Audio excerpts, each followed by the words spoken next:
dalam upaya percepatan vaksinasi menuju Indonesia yang bebas dari pandemi COVID-19.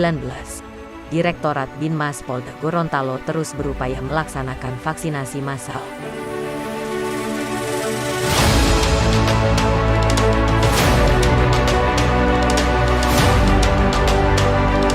Melalui Babin Kamtibmas, upaya percepatan vaksinasi terus dilakukan. Dalam hal ini Polri bekerja sama dengan stakeholder baik TNI dan pemerintah daerah.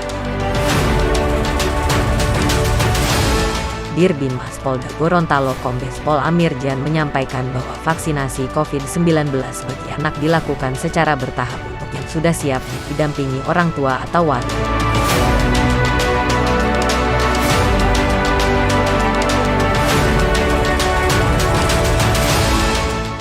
Namun meski sudah menerima vaksinasi, agar tetap disiplin menerapkan protokol kesehatan, mulai dari memakai masker, menjaga jarak, rajin cuci tangan, menghindari kerumunan, dan mengurangi mobilitas.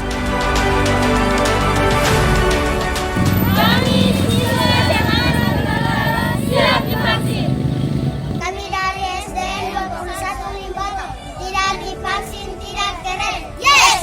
Kami siswa SMP Negeri 1 Wonosari telah melaksanakan vaksinasi. Vaksin aman, vaksin halal. Terima kasih untuk Binmas Polda. Kami SMA Negeri 1 telah divaksin.